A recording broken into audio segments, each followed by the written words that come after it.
Good morning, everyone. My name is Honey Lou, and I am going to do a review on I Am the Artist Tarot by Sakki-Sakki. So, as you can see on the title, I put 30 days working with I Am the Artist Tarot. And so, I didn't intentionally try to use this deck for 30 days. I've actually just easily gravitated towards it, and I've been wanting to pick it up and use it. And so, that's really exciting and fun. So I thought I would express my thoughts about this deck to you guys and try to put it into words of how I feel about it. So it comes in this hard, sturdy box, and it's by Monicka Saki. I think she has a really cool last name. And then it says this in the box. And then it comes with a lot of cool stuff. It comes with this chart of symbols and of the planets and astrology, zodiac signs. And then I got this cool little bookmark with it. I didn't get the book because you can digitally, you can get it on your phone if you want. Download the booklet on your phone. And so that's what I did. And then it comes with this cool chakra pamphlet, and it's made for you to write on them or use them in spreads. And then I like that it says this.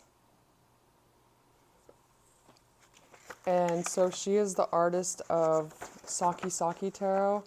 And it says right here that it's a reincarnation with a elevated message and purpose. It's not, okay, wait, let me read that again. This new publication encourages and enables you to honor your roots, evolve, and create a space for healing. It is not a remake or a second edition. It's a reincarnation with an elevated message and purpose. And so I like that. And then about the artist right here, Monicka Clio Sakki is an award-winning artist, author, and creative entrepreneur. All her work brings to life play stories between inner child and divine feminine. She reminds us that we can play, build, break apart, and reinvent all of our own terms. Monicka is also the founder of Self Magic Framework, where she helps professional women explore identity, self-expression, and connection with one's unique individuality.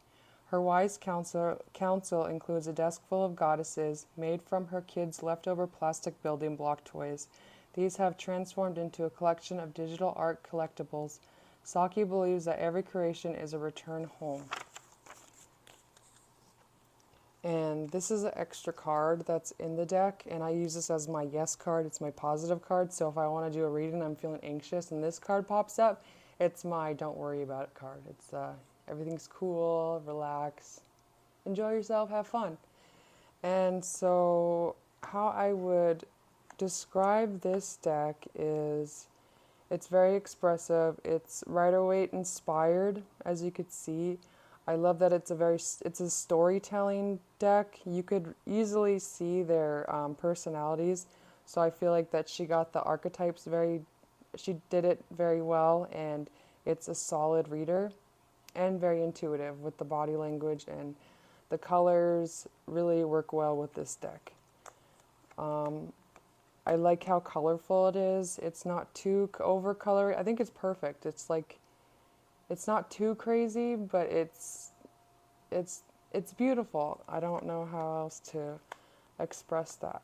And I really love the cardstock. The cardstock is 320 GSM, and then she put a black core layer inside the cards for its flexibility and durability when you're shuffling.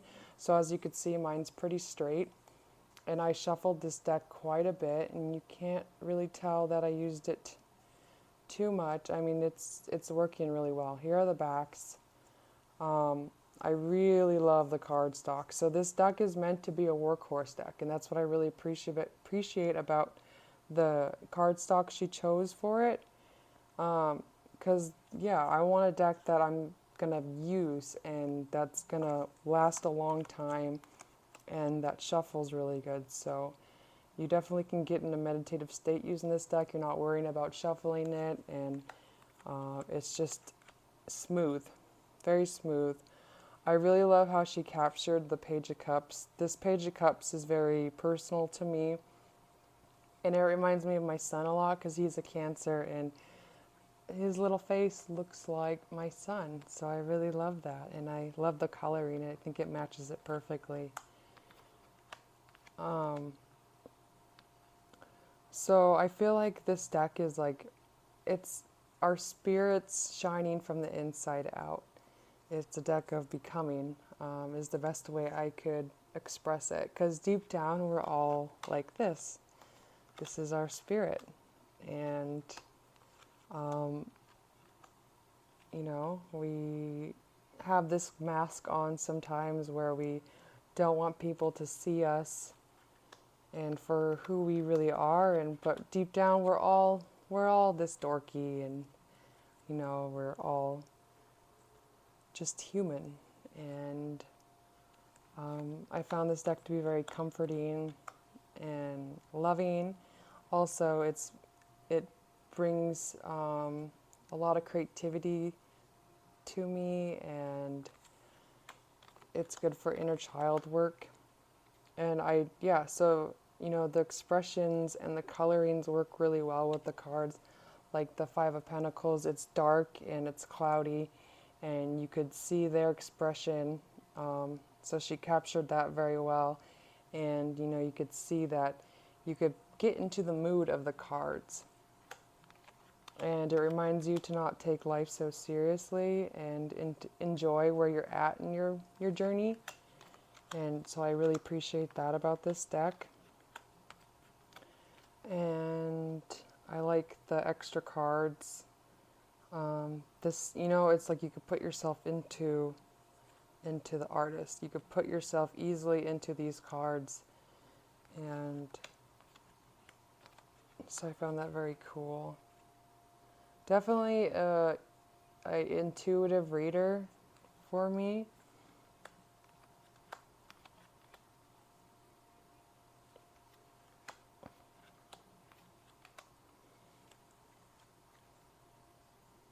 And I really love the doodle design she chose to do.